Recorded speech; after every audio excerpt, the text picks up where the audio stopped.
All right, so I wanted to do this one since it's September 22nd, which is a power day for those who are involved in eschatology and things like that, numerology and other things. They always do stuff on the 22nd, if you pay attention.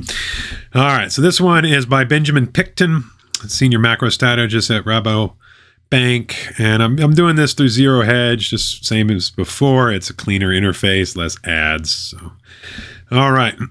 How often do you think about the empire? There is big news today that the ex-Australian media titan Rupert Murdoch is stepping down as chairman of News Corp. He is to be succeeded by his son Lachlan, who, having served the longest apprenticeship since Prince Charles, will take over as sole chair of News Corp and continue on as executive director and CEO of Fox Corporation. The Murdoch family's grip on the legacy media landscape lives rent-free in the heads of many, and speculation over eventual passing of the baton has even spawned an Emmy-winning award series. So how often do you think about the empire? The question has become a lighthearted social media sensation, but in a world of geopolitical fragmentation, empires matter. Wannabe czar, a derivative of Caesar, Vladimir Putin, raised eyebrows in June last year by comparing himself to Peter the Great. It seems it has fallen to us to reclaim and strengthen, he said. The process of reclamation continues as the war in Ukraine grinds on, and Putin fired a new shot at the West overnight by imposing a ban on exports of diesel and petrol.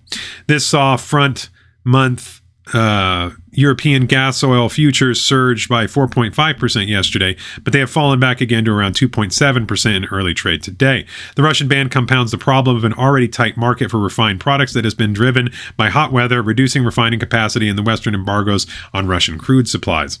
The timing of the ban coincides with the decision by erstwhile imperial institution, the Bank of England, yesterday to leave the official bank rate unchanged yesterday for the first time since November 2021.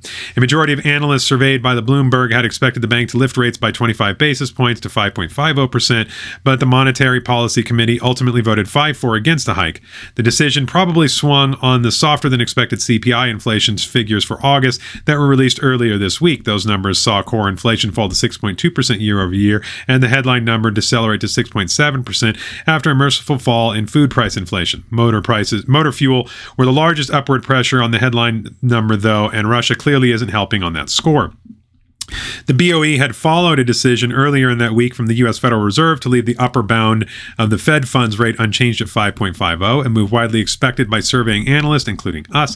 Despite holding at this meeting, the Fed upgraded its dot plot forecasts on the trajectory of interest rates and has maintained its bias towards another hike in 2023. The median of the FOMC dot plot is now well north of the OIS curve for 2024 and 25, and the prospect of higher rates has been received poorly by equity markets.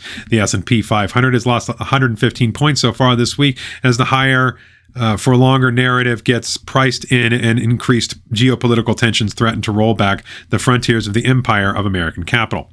There was a point of difference in the world of central banking this week from Rizha Bank and Norges Bank. Both central banks hiked by around 25 basis points following a similar decision by the ECB last week.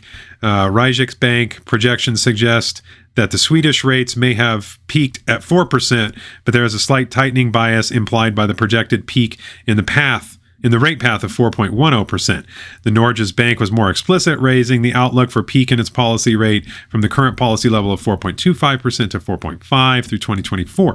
Here again, the higher for longer narrative applies. Higher for longer is undoubtedly an unpopular meme, and financial markets remain slow to accept that rates curve are any guide. Even so, we are now seeing 10-year Treasury yields at the highest levels this side of the Western capitalism's near-death experience 15 years ago, leaving the rate cut soon brigade of equity managers and real estate spruikers asking qui vadis, while over-leveraged government and households say et tu, Brute. How sustainable is this within the immense debt loads that we are currently carrying? Well, who knows there. What will happen once the U.S. student loan repayments resume next month for the first time in 3 years? Can equity and real estate valuations continue to defy the most rapid tightening cycle in living memory? In so many ways, it feels like the barbarians are at the gates. Undoubtedly, the unpopularity of higher rates is the main reason why they are the exclusive domain of an unelected technocracy. Central bankers are modern breed of optimates, while the tribunes and of the plebeians, like former President Trump, burnish their popularies, credentialed by promising force rates lower. In this respect, as with all things, life boils down to the basic question: are you for Caesar or for the Senate? Think about that.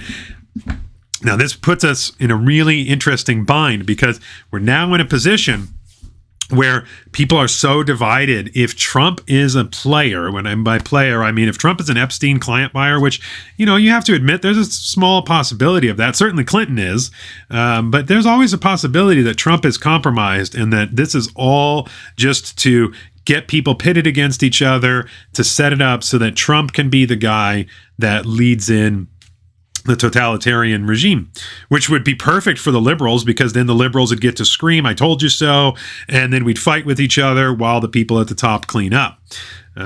So it will be interesting to see how far along this goes. And we know that as far as the bank is concerned, they don't have a lot of options here. It's either raise rates and tank the economy, or stand here and watch the economy fall on its own. The only reason why we're not in a recession already is because they've propped up so much funny money that it seems like things aren't collapsing, but they are.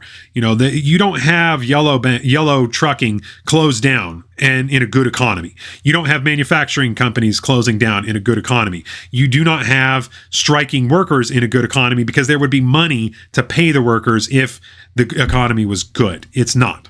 It's just like the Ukraine war situation, where they admitted, hey, if you don't give us money, the war is going to be over. Well, if you're on the brink of destruction because we're not going to give you money, then that means you can't win the war either, even if we give you money. The same, principle applies here. We're on the brink of destruction with interest rates as they are right now. They can't go higher. It'll just damage the economy more. But if we allow them to stay as they are, inflation is just going to crush us regardless. So no matter what, there's big changes coming. I mean, we cannot sustain this. We are at a point. Butter is $8 a pound. We have steaks that cross $20 for choice meat. It's not going to continue this way. We're going to have a situation where violence breaks out, and that seems to be what the administration wants. That's why they're letting a new border town come over the border every 4 days. The design is to create chaos so that they can be the saviors later. Don't fall for it.